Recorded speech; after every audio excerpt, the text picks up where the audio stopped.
எல்லாருக்கும் வணக்கம். Welcome to ருசியோ ருசி. இன்றைக்கி நம்ம ருசியோ ருசி சேனலில் பார்க்க போகிறது அனைவருக்குமே பயன் தரக்கூடிய ரொம்ப ரொம்ப முக்கியமான பதிவு. விஷ்ணுபதி புண்ணிய காலம் இன்றைய தினம் நமக்கு தொடங்குது இல்லைங்களா?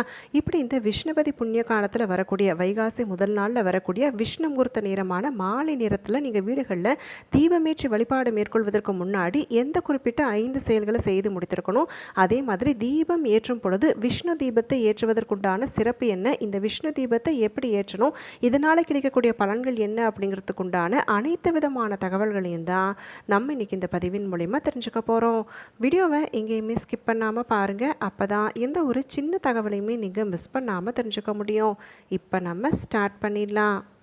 படைத்தல், காத்தல், அழித்தல், இப்படி இந்த முத்தொழில்களை செய்யக்கூடியவங்கள தான் நம்ம மும்மூர்த்திகள் அப்படின்னு சொல்லி அழைக்கிறோம் இல்லைங்களா? அப்படி அந்த மும்மூர்த்திகளில் பிரம்மா, விஷ்ணு, சிவன் இவர்களில் காக்கும் தொழிலை செய்யக்கூடியவர் யார் அப்படின்னு சொல்லி பார்த்தா மகாவிஷ்ணு.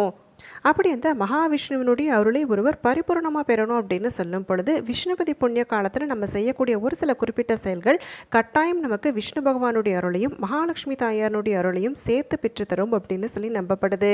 நம்ம சேனலில் இதுக்கு முன்னாடி விஷ்ணுபதி புண்ணிய காலத்தினுடைய சிறப்புகள் என்ன, அதுவும் இந்த வைகாசி முதல் நாள் நமக்கு ரிஷப சங்கராந்தியோடு சேர்ந்து வருது அப்படிங்கிறதாலையும் நமக்கு ஏற்பட்டிருக்கக்கூடிய எல்லா விதமான சாபங்கள், தோஷங்கள் இது அனைத்திலிருந்தும் விடப்படணும் அப்படின்னு சொல்லும் பொழுது கடைபிடிக்க வேண்டியதும் பெருமாள் கோவில்களுக்கு இந்த குறித்த நாளன்னைக்கு நம்ம வாங்கி தர வேண்டிய ஒரு சில முக்கியமான பொருட்கள். இப்படி நம்ம செய்வதால் எப்பேற்பட்ட பண தொல்லைகள் இருந்தாலுமே அது அனைத்துமே தேர்ந்து பண முடக்கங்கள்லேருந்து விடுபடுவதற்குண்டான வாய்ப்பு அமையும் அப்படிங்கிறதுக்கு தேவைப்படக்கூடிய முழு விளக்கப்பதிவு நம்ம சேனலில் இருக்குது. அது மட்டும் இல்லாமல் வைகாசி முதல் நாள் நம்ம வீடுகளுக்கு வாங்க வேண்டிய ஒரு சில முக்கியமான மங்கள பொருட்கள் என்ன, இந்த வைகாசியினுடைய சிறப்பு, வைகாசி மாதத்தினுடைய மொத்தமான சிறப்புகள் என்ன அப்படிங்கிறதுக்கு உண்டான தனித்தனி பதிவுகளும் இருக்குது. எல்லா பதிவினுடைய லிங்கையுமே நான் வீடியோவோட டிஸ்கிரிப்ஷனில் அட்டாச் பண்ணுறேன். தவறாமல் பார்த்து பயன்பெறுங்க.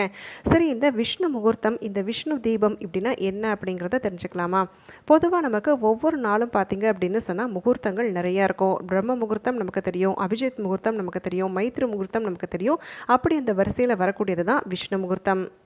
இப்படி இந்த முகூர்த்தம் நமக்கு ஒவ்வொரு நாளுமே எந்த நேரத்தில் வரும் அப்படின்னு சொல்லி பார்த்தீங்கன்னா மாலை 6 மணி அப்படிங்கிற அந்த சமயத்தில் தான் இந்த விஷ்ணு முகூர்த்த நேரமானது வருது. அப்படி இந்த விஷ்ணு முகூர்த்த நேரத்தில் நம்ம விஷ்ணு பகவானை வணங்கி வழிபாடு மேற்கொண்டோம் அப்படின்னு சொன்னால் கண்டிப்பாக நமக்கு இருக்கக்கூடிய எல்லா விதமான செல்வம் சார்ந்த பிரச்சனைகளும் தீர்ந்து செல்வம் பெருகுவதற்குண்டான அருளை வழங்குவார் அப்படின்னு சொல்லி நம்பப்படுது.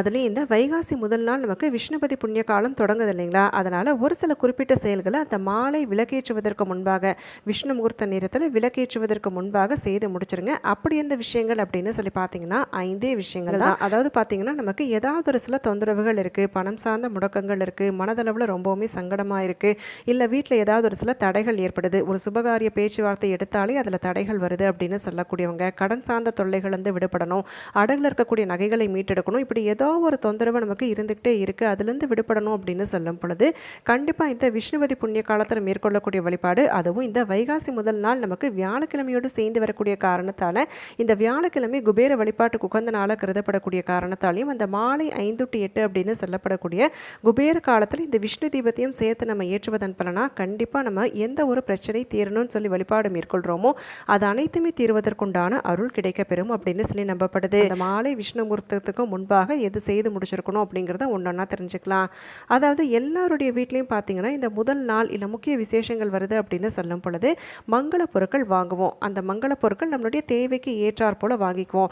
ஒரு சிலர் பார்த்தீங்கன்னா பூஜைக்கு தேவைப்படக்கூடிய பொருட்கள் வாங்குவோம். மஞ்சள் குங்குமம் வாங்குவது, வெற்றிலை பாக்கு, பூ, பழம், கல்லுப்பு, இந்த மாதிரி ஒவ்வொருத்தரும் பார்த்தீங்கன்னா தேவைக்கு ஏற்றாற் போல வாங்குவது. அதுவும் ஒரு சில குறிப்பிட்ட சேர்க்கைகள் வரும் பொழுது கண்டிப்பாக ஒரு சில மங்கள பொருட்கள் வாங்குவது அப்படிங்கிறது ரொம்ப ரொம்ப சிறப்பு. அதுலேயும் நாளைய தினம் பார்த்தீங்க அப்படின்னு சொன்னால் கல்லுப்பு வாங்குவது அப்படிங்கிறத செய்துக்கோங்க. வாங்குற கல்லுப்பை கண்டிப்பாக நீங்கள் பூஜை அறையில் வைத்து வணங்குவது அப்படிங்கிறத காலை நேரத்துலேயும் நீங்கள் செய்து முடிச்சிடலாம். தொடர்ந்து வரக்கூடிய நேரத்தில் ஏதாவது ஒரு குறிப்பிட்ட நேரம், அதாவது கேலண்டர் பார்த்துக்கோங்க, ராகு காலம், யமகண்டம் இதெல்லாம் இல்லாத மாதிரி பார்த்துட்டு அது நம்ம வீட்டோட சமையலறையில் இருக்கக்கூடிய கல்லுப்பு ஜாடியில் கொட்டி வைப்பது அப்படிங்கிறத செய்யணும். ஒருவேளை கொஞ்சம் இருக்குது அப்படின்னு சொன்னால் கூட நீங்கள் வாங்கினதுலேருந்து ஒரு கைப்பிடி அளவாவது நீங்கள் அந்த ஜாடியில் சேர்ப்பது அப்படிங்கிறது செய்யணும். பெரும்பாலும் நிறைய மங்கள பொருட்கள் நிறைந்திருக்கக்கூடிய ஒரு இடம் அப்படின்னு பார்த்தா சமையலறை இல்லைங்களா? அப்படி அந்த சமையலறையில் கல்லுப்பு, அதுவும் மகாலட்சுமி தாயாருடைய அம்சம் பொருந்திய கல்லுப்பை வந்து இந்த ஜாடியில் சேர்த்துட்டு அந்த ஜாடிக்கு பக்கத்துலேயே பார்த்தீங்க அப்படின்னு சொன்னால் வாசனை பொருட்கள் என்னெல்லாம் இருக்கோ, ஏலக்காய், ஏலக்காய் வைப்பது அப்படிங்கிறத செய்துக்கலாம். ஒரு துண்டு பட்டை வைப்பது, சோம்பு வைப்பது, இந்த மாதிரி வாசனையுள்ள பொருட்கள் அனைத்துமே நீங்கள் பக்கத்தில் வச்சுட்டாலே போதும். கண்டிப்பாக அதை ஒவ்வொரு நாளுமே பயன்படுத்திக்கிட்டு வரும் பொழுது நமக்குள்ளேயும் நல்ல ஒரு நேர்மறை எண்ணங்கள் பெருகும். அதுவே நமக்கு ஒரு உந்துதலை ஏற்படுத்தி நமக்கு இருக்கக்கூடிய எல்லா விதமான பிரச்சனைகளையும் தீர்த்து கொள்வதற்குண்டான ஒரு மன தெளிவானது கிடைக்கும் அப்படின்னு சொல்லி நம்பப்படுது. இது நீங்கள் செய்ய வேண்டிய முதலாவது காரியம். அடுத்தது இரண்டாவது பார்த்தீங்கன்னா, பச்சை கற்பூரம் வாங்கணும் அப்படிங்கிறத நான் வேறொரு பதிவுலையும் குறிப்பிட்டு சொல்லியிருந்தேன். அப்படி வாங்கக்கூடிய பச்சை கற்பூரத்தை கண்டிப்பாக நீங்கள் வீடுகளில் பணம் வைக்கக்கூடிய இடத்துல வைப்பது அப்படிங்கிறத செய்திருங்க. நீங்கள் இதெல்லாம் செய்வதற்குண்டான நோக்கத்தை மனதில் எண்ணிக்கொண்டே செய்யுங்க. இப்போ பணம் சார்ந்த முடக்கங்கள் தீரணும், இல்லை ஏதாவது ஒரு சில பிரச்சனைகள் தீரணும் அப்படிங்கிறதுக்காக நீங்கள் எதெல்லாம் நீங்கள் மனதில் நினைத்து செய்கிறீங்களோ ஒவ்வொரு விஷயத்தையும் செய்யும் பொழுது அந்த நினைவாகவே இருந்து இது எனக்கு தீரணும், இந்த பிரச்சனை ஒரு முடிவுக்கு வரணும், இந்த கஷ்டம் என்னை விட்டு விலகணும் அப்படின்னு சொல்லி அந்த நினைப்போடு நாராயணனை மனதில் வேண்டிக் கொண்டு செய்தாலே கண்டிப்பாக எல்லா விதமான பிரச்சனைகளும் தவிடுபடியாகும். மூன்றாவது முக்கியமான விஷயம், சேமிப்பு உண்டியல் அப்படின்னு சொல்லி பெரும்பாலும் எல்லாருடைய வீட்லேயுமே இருக்கும். ஏதோ ஒரு சில வடிவங்களில் வைத்திருப்போம். எப்படி இருந்தாலும் சரி, அந்த சேமிப்பு உண்டியலில் கண்டிப்பாக நாளைய தினம் நீங்கள் பணம் சேர்ப்பது அப்படிங்கிறத செய்யணும். ராகு காலம், யமகண்டம் இதெல்லாம் இல்லாத மாதிரி பார்த்துக்கோங்க. பார்த்துட்டு அதுக்கு ஏற்றாற் போல் நீங்கள் பணம் சேர்ப்பது அப்படிங்கிறத செய்யணும். பணத்தை சேர்க்கும் பொழுது அதுலேயும் ஒரு துண்டு பச்சை கற்பூரத்தை சேர்ப்பது அப்படிங்கிறத செய்திருங்க. இப்படி செய்யும் பொழுது கண்டிப்பாக நமக்கு வெகு விரைவிலேயே அந்த உண்டியல் நிறையக்கூடிய விதத்தில் பணம் சேர்ந்து கொண்டே இருக்கும். அதற்குண்டான வாய்ப்புகளும் அதற்குண்டான சேமிப்பும் பலப்படும் அப்படிங்கிறதுல சந்தேகமே இல்லை. அடுத்ததாக நான்காவது முக்கியமான விஷயம், பெரும்பாலும் நிறைய பேருடைய வீடுகளில் ஐஸ்வர்யம் பெருகுவதற்குண்டான அருள் கிடைக்கணும் அப்படின்னு சொல்லியே வலம்புரி சங்கு வைத்திருப்பது அப்படிங்கிறத செய்வோம். அப்படி அந்த வலம்புரி சங்கு இருக்குது அப்படின்னு சொல்லும் பொழுது நாளை தினம் அந்த வலம்புரி சங்கில் துளசி இலைகளை சேர்ப்பது அப்படிங்கிறத செய்யணும். துளசி இலை சேர்ப்பதற்கு முன்னாடி கொஞ்சமாக நீங்கள் தண்ணீரோடு பன்னீரையும் சேர்த்துட்டு அந்த நீரை நீங்கள் வலம்புரி சங்கில் விட்டுட்டு அதுக்கு மேலே துளசி இலை வைப்பது அப்படிங்கிறத செய்திருங்க. இப்படி செய்யும் பொழுது கண்டிப்பாக நமக்கு மகாவிஷ்ணுவினுடைய அருளானது பரிபூர்ணமாக கிடைக்கும். அடுத்தது ஐந்தாவது முக்கியமான விஷயம், துளசி மாடம் வீடுகளில் இருக்குது அப்படின்னு சொல்லக்கூடியவங்க நாளை தினம் துளசி மாடத்திற்கு ஒரு விசேஷ நீர் ஊற்றுவது அப்படிங்கிறது செய்யணும். இது காலை நேரத்திலையோ இல்லை மாலை விளக்கேற்றுவதற்கு முன்பாகவோ செய்திடலாம். ரொம்ப நண்பகலில் நீங்கள் இந்த குறிப்பிட்ட செயலை தவிர்த்து கொள்ளுங்கள். மாலை விளக்கேற்றுவதற்கு முன்னாடி நீங்கள் செஞ்சுட்டு கூட அந்த நீரை விட்டுட்டு கூட நீங்கள் விளக்கேற்றுவது அப்படிங்கிறத செய்துக்கலாம். விஷ்ணுமூர்த்த நேரத்தில் விஷ்ணு தீபம் ஏற்றுவதற்கு முன்னாடி நம்ம செய்ய வேண்டிய 5 முக்கியமான செயல்கள் என்ன அப்படிங்கிறத தெரிஞ்சுக்கிட்டோம் இல்லைங்களா? இப்போ இந்த விஷ்ணு தீபத்தை இந்த விஷ்ணு முகூர்த்த நேரத்தில் எப்படி ஏற்றணும், இந்த விஷ்ணு தீபம்னா என்ன அப்படிங்கிறதையும் தெரிஞ்சுக்கலாம் வாங்க. பெரும்பாலும் எல்லாருடைய வீடுகள்லையுமே மகாவிஷ்ணு மகாலட்சுமி தாயாருடைய திருவுருவப்படம் இருக்கும் இல்லைங்களா? அப்படி இந்த திருவுருவப்படத்தை நீங்கள் முழுவதுமே சுத்தப்படுத்திடுங்க. மஞ்சள் குங்குமத்தால் பொட்டு வச்சதுக்கப்புறமா அந்த திருவுருவப்படத்துக்கு முன்னாடி நீங்கள் சங்கு கோலம் போடுவது அப்படிங்கிறத செய்துக்கலாம். இல்லை பூஜை அறைக்குண்டான கோலம் சின்னதாக நீங்கள் போட்டாலும் சரி. நீங்கள் போட்டு முடிச்சுட்டு பூஜைக்குண்டான தட்டு இருக்கும் இல்லைங்களா? அதை நீங்கள் எடுத்துக்கோங்க. நல்லா சுத்தப்படுத்திட்டு கொஞ்சம் துளசி இலைகள் 1-2 கிடைச்சாலும் சரி, துளசி இலைகளை நீங்கள் கண்டிப்பாக அந்த பூஜைக்குண்டான தட்டுக்கு மேலே வைக்கணும். நிறைய துளசி இலைகள் இருக்குது அப்படின்னு சொன்னால் பரவலாக நீங்கள் அந்த தட்டு முழுக்க நிறையிற மாதிரி கூட வச்சுக்கலாம். ரொம்ப பெரிய தட்டு எடுக்கணும்னு அவசியம் இல்லைங்க. ஒரு சிறிய அளவு ஒரு அகல் விளக்கு வைக்கக்கூடிய விதத்திலையோ இல்லை நிறைய பேருடைய வீடுகளில் சங்கு தீபம், சக்கர தீபம் அப்படின்னு சொல்லி ஒன்று வைத்திருப்போம்.